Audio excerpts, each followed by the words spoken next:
Welcome to the Dr. Fitness USA show.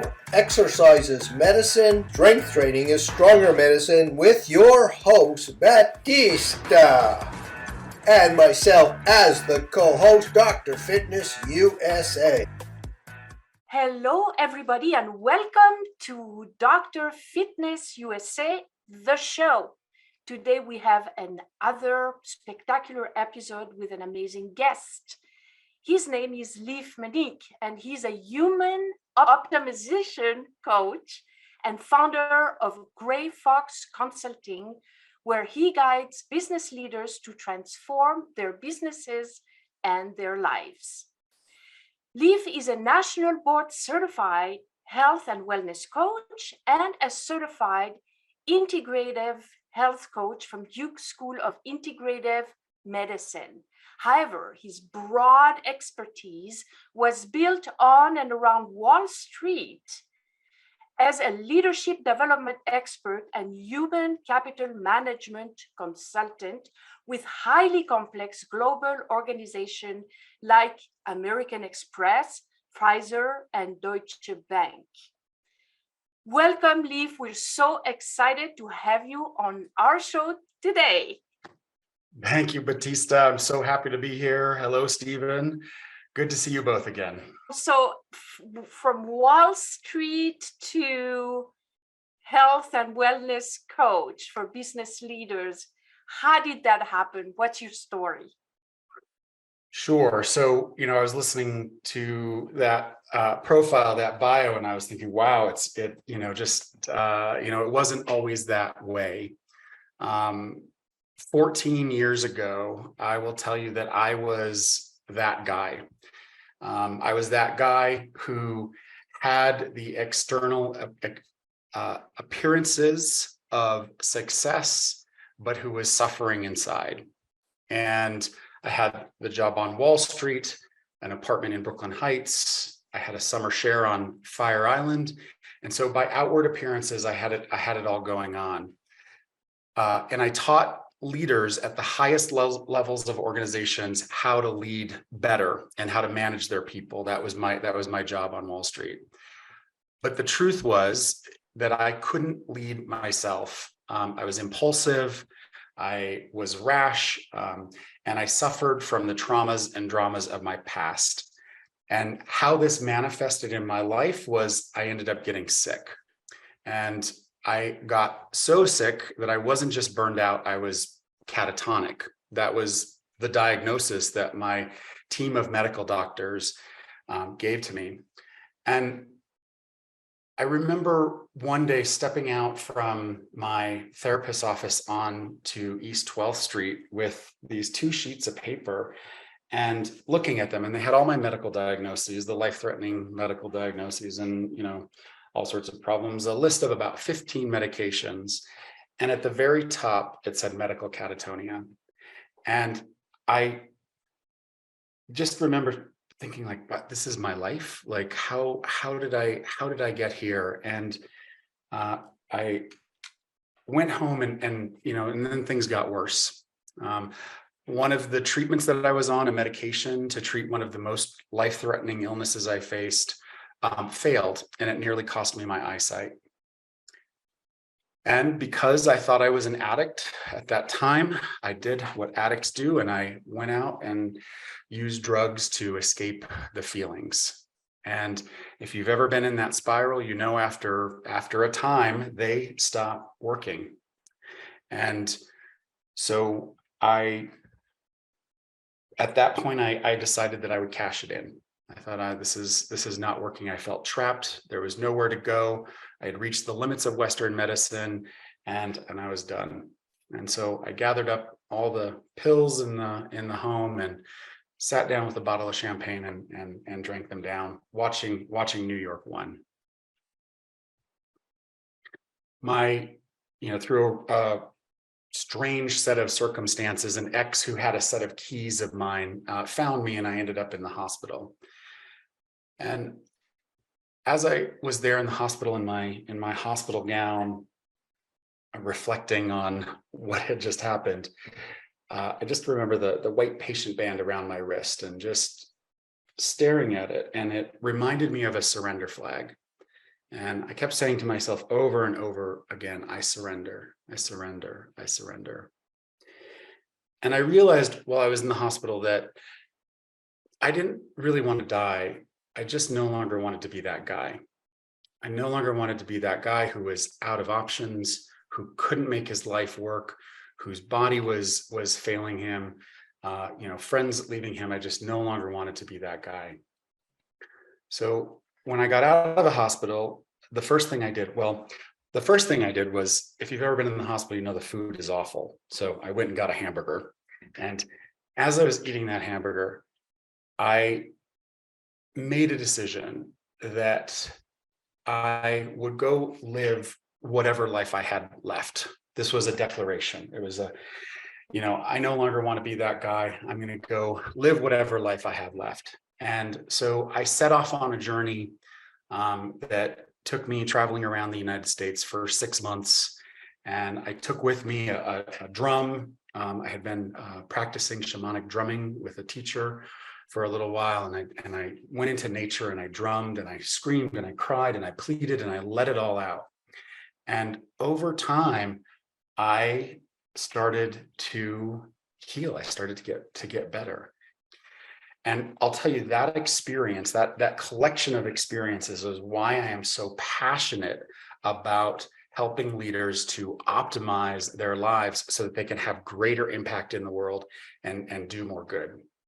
So look, my vision is that you decided to lose yourself or find yourself by going into the forest or into nature, and you took a symbolic tool, the drumming. And so what I want to know is, so I have that vision, you're like the silent warrior. I want to have the vision how you marched out of the forest and started to change things differently than you were doing before. You mentioned that you're not that guy. So now you're in the forest, you're clearing your chakra zones, you're clearing your mindset, you're impacting your body with being grounded in nature. So what emerged as that new guy? Did you have a visualization? Was it an internal feeling? What was the step that got you out of the forest and into the mainstream of life?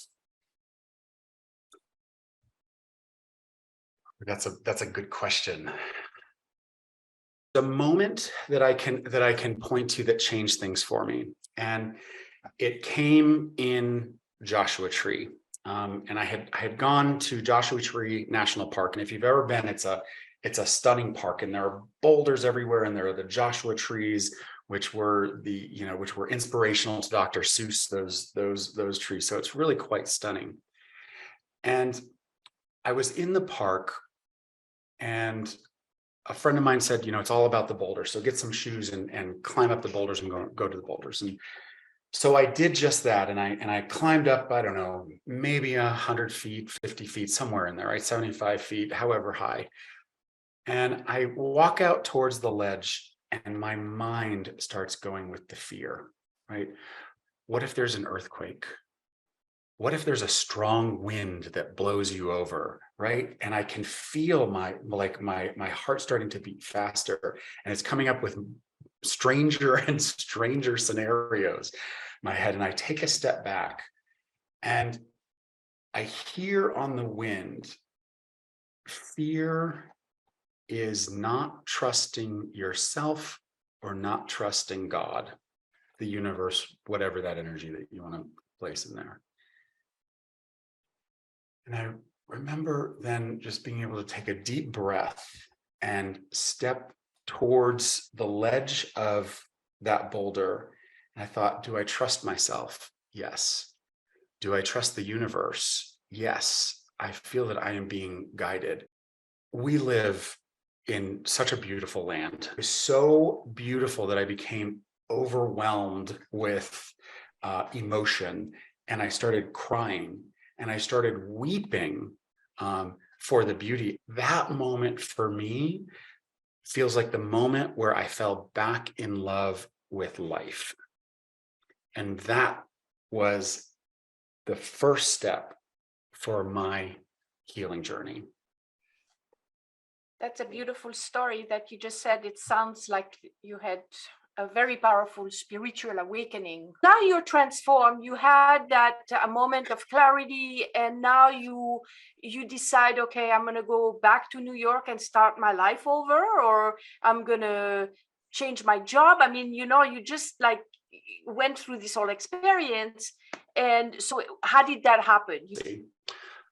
So it was not an immediate step for me. It was, my personal process has been slow. It's been slow and steady and incremental, and sometimes 2 steps forward and 3 steps back. That's been my experience. And I'm going to ask you, it says healing, curing, and optimism. Is there a way to enlighten us with your definition of what those 3 terms mean? Yeah. So healing, curing, and optimizing. Healing to me very much feels like coming into balance and homeostasis, right? Healing does not necessarily mean that you will be cured. Curing is is about removing, right? It's about eliminating that disease, that illness, that virus, that dis-ease from the body. That where we get into problems in today's world is that we're focused on the pill that's going to cure, but so many people don't embark on that healing journey. Illness, disease, in my opinion, is a teacher. And when we battle and fight them and kill them, we are not learning the lessons. And if nothing changes, nothing changes. Optimizing for me is about taking the good that is there and making it better, right? Optimizing it. And it feels more growth oriented to me, the optimizing. We come from nature. We are a part of nature. We are not separate from. And so to come into those biorhythms and the chronotypes and into the cycles and the seasons of our bodies at whatever stage of life that we are is, for me, one of the foundations of optimizing. Is right there. I love this topic of optimization. Can you talk to us about, in a practical sense, what do you do to optimize this human vehicle? A few things. One is just a foundation of health. I have a routine. I have a gratitude practice, and it's a great way to start the day. And then I have tea, and I write, and I get things off my chest, and then I spend time in nature. And I'm a big hiker. I'm an avid outdoorsman. I love to be outdoors, and that is my time to center myself and clear my head and to come into myself. I've worked with an anti-inflammatory diet for a number of years to reduce the inflammation throughout my body. That's the foundation. Then there's the strength training. I've been going to the gym since I was, probably younger than 18 years old, but I think that was my first gym membership. Right now I'm at a place where I'm 52, and I'm very interested in actually taking up some deeper strength training to really go deeper into it. Pushing yourself to be uncomfortable is, I feel, one of the most powerful tools that we have to optimize ourselves. So, in our strength training programs, we teach people never to do anything that's uncomfortable. and we teach ergonomics. And this is one of the ways we get for people to increase their strength by 50%. Stephen, can you talk about that? The key word here is ergonomic strength training, because people say, oh, I strength train, but do they ergonomic strength training? And do they have a structure? Stephen Hersey's experience of going into the gym and watching how men train is short of killing themselves. They have the wrong sequence, the wrong weight, the wrong posture. They don't have a Google map. So they're kind of lost. So Dr. Fitness USA provides the Google map so they can get on the right track, increase their strength, strengthen their nervous system, and take all the effort and knowledge that you've acquired over the years and take it to the next level. But they got to be directed by you. So we see Leif in the gym, and he's just about to handle cold steel. What does that feel like to you? Oh, it feels awesome. There we go. I love it, man. I love it. I don't see the two as being incongruent. Overtraining, putting your body into positions that hurt and that make you physically uncomfortable is very different than pushing you out of your comfort zone for intentional periods of time. Like I love the gym. I do push myself, and sometimes it's like, and it's more uncomfortable up here than it is down here. Yeah, so we can tell the audience, whoever's listening, when Leif talks about pushing himself, if he was doing an exercise such as a deadlift that grounds his body, he might be doing 225 pounds, and he might decide to push himself and then add 5 or 10 pounds. He's not going to add 300 pounds and have somebody scream at him so that he could be at a higher level. He's using increments of weights as a biofeedback to tell him that through his relaxation and his meditation that he can do more than he did yesterday. And I can say that's a satisfaction that a lot of people ought to be feeling. So I want to know how you take that experience and get men who are used to bees to take action, join a membership, and go into a gym and follow your lead. Greeks talked about the male need for physical fitness and the male need for that ability to challenge each other and to be in competition with each other as part of the male makeup.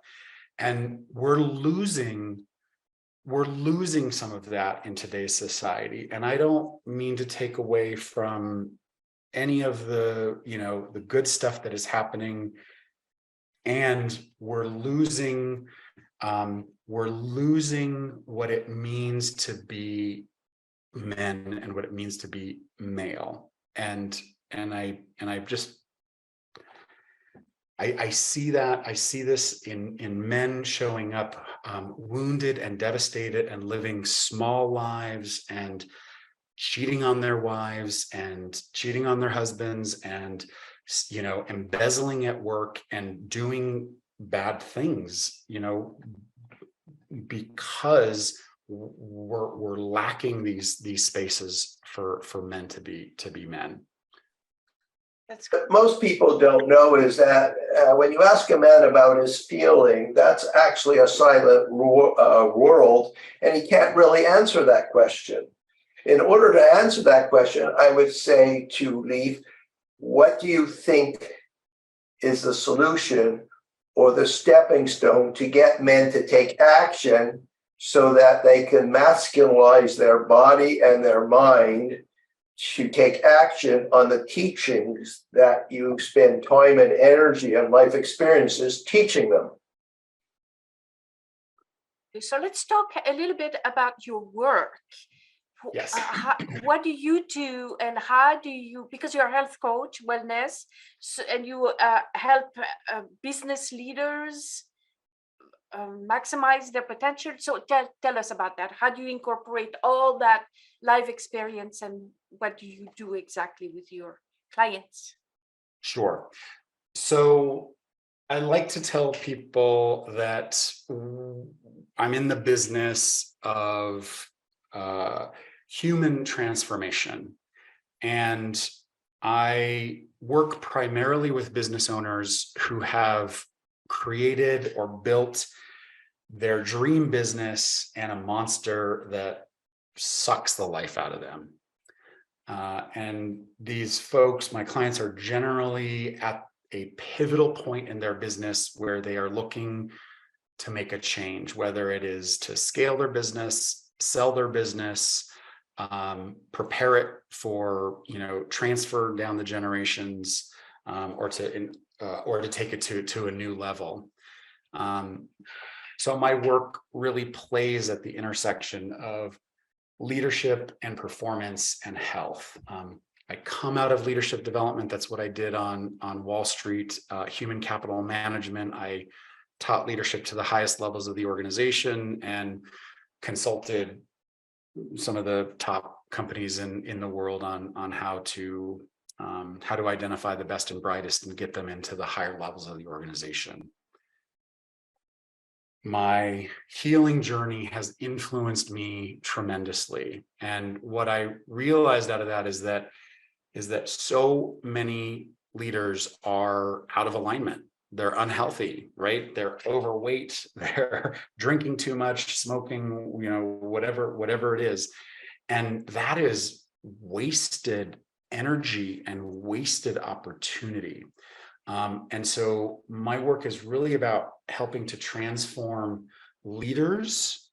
And I have a saying that transform yourself and transform your business. And so I work on 3 levels with leaders, which is first aligning the self, which is that deep transformational work. I'm informed by by science and neuroscience, also with indigenous wisdom and science. Which modern science is only now beginning to catch up with the wisdom of our ancestors.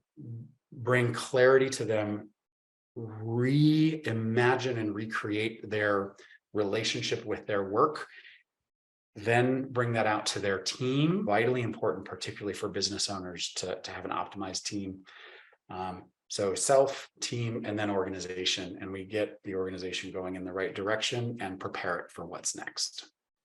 Too many consultants, too many spiritual advisors, guides, trainers, whatever you want to say, don't say the thing that they're thinking, right? Don't say the thing that's on their mind, aren't honest with their clients for fear of pissing them off, right?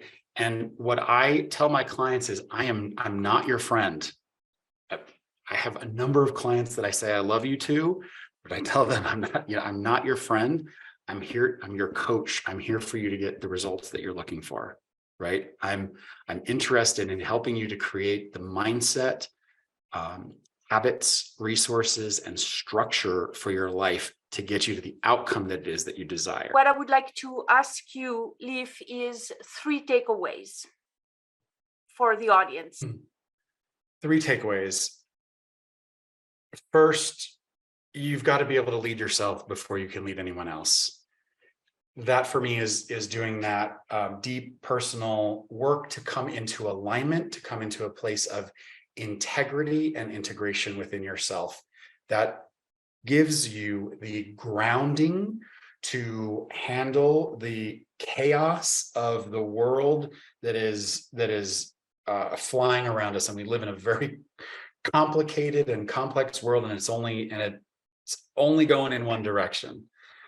The second piece of advice that I have is, what got you here won't get you there.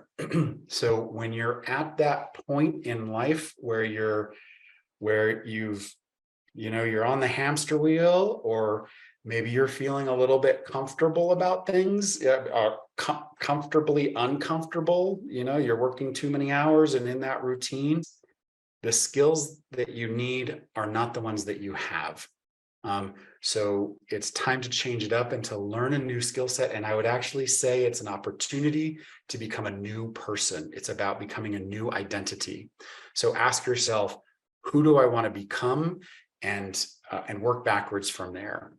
And the third piece of advice that I have is hire a coach. Hire a coach, hire a trainer, find a mentor, build a life team, create those friendships with those people that you would like to become.